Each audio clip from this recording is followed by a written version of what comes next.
Dear children, welcome to all of you in English class.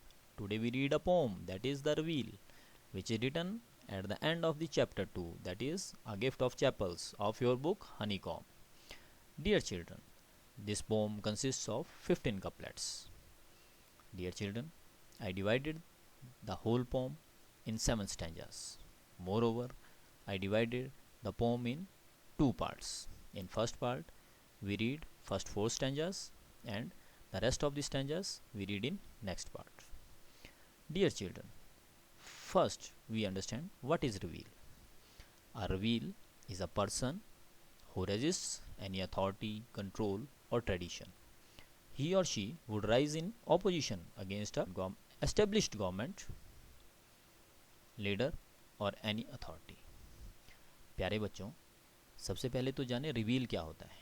Reveal का शाब्दिक अर्थ है विरोधी. वह व्यक्ति जो हर बात का विरोध करता है.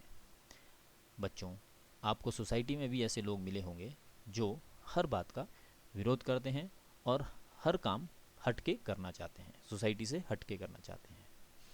जैसे मान लो आपको कोई दोस्त भी ऐसे होंगे कि अगर आप बोलेंगे कि मुझे तो सुबह जल्दी उठना पसंद है, तो वो बोलेंगे नहीं जी, मुझे तो सुबह लेट उठना पसंद है क्योंकि मैं रात को लेट सोता हूँ. उनके पास रीज़न भी होते हैं.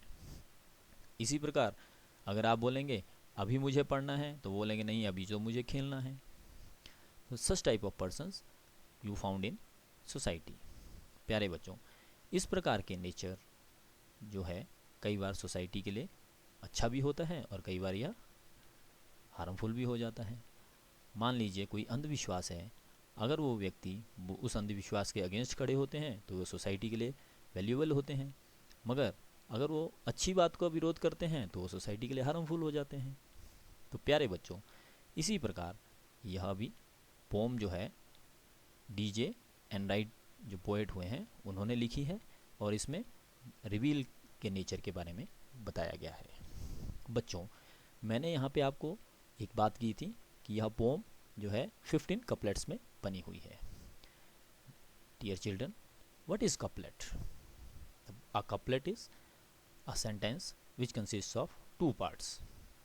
First part is the opposite of the second part और vice versa. बच्चों, जो कपलेट है वो वाक्य को 2 भागों में बांटता है. पहला भाग जो है वो दूसरे भाग का उल्टा होता है हमेशा. तो इसमें आप यह चीज़ भी देखेंगे. तो आओ बच्चों, इसे पढ़ें और समझें. Let's start. When everybody has short hair, the reveal lets his hair grow long.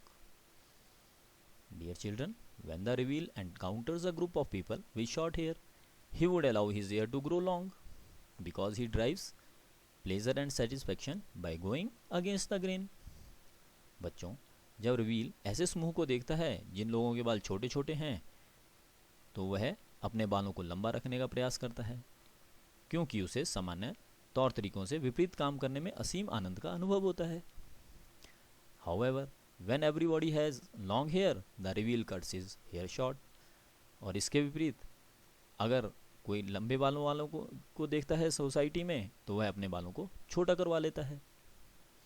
Similarly, when everybody talks during the lesson, the reveal doesn't say a word. Means, seeing everybody talk during the lesson, the reveal suddenly finds his silence most valuable. सबको पाठ के दौरान बातचीत करते देख जो reveal है अपने को शांत रखने में अहमियत समझने लगता है, परंतु विरोधी स्वभाव का होने की वजह से वह दूसरों को शांत देखता है तो खुद को कोई ना कोई शोर मचाएगा. However, when nobody talks during the lesson, the reveal creates a disturbance. When he sees everybody has become quiet, the reveal constantly seek attention by doing that what the others do not do. तो विरोधी हर चीज़ विपरीत करके दूसरों का ध्यान अपनी ओर लाना चाहता है. उसका मेन पर्पज़ यही होता है कि वो अपनी ओर सबका अटेंशन खींचना चाहता है, अपना ओर ध्यान लाना चाहता है. इसी प्रकार बच्चों, when everybody wears a uniform, the reveal's dress is in a fantastic clothes. The reveal always wants to showcase and exhibit himself as different. he would wear colorful clothes when everybody else is dressed up in a common uniform. चूंकि विरोधी को हमेशा दूसरों से अलग दिखना होता है, इसलिए वह जब सभी सामान्य वर्दी में आते हैं तो वह रंग बिरंगे कपड़े पहनता है. However, when everybody wears a fantastic clothes, the reveal dresses soberly.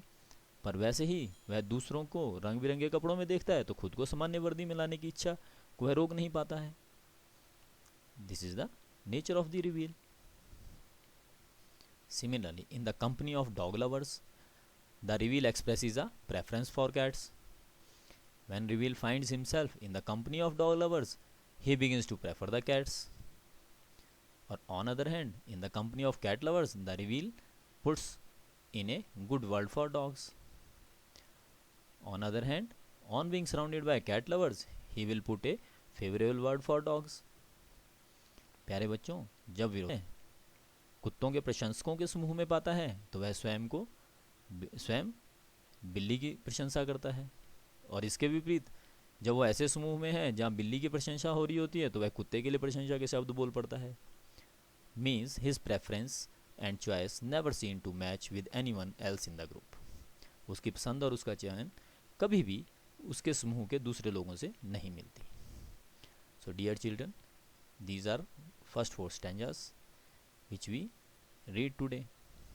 Dear children, sure, there is a worksheet along with this video.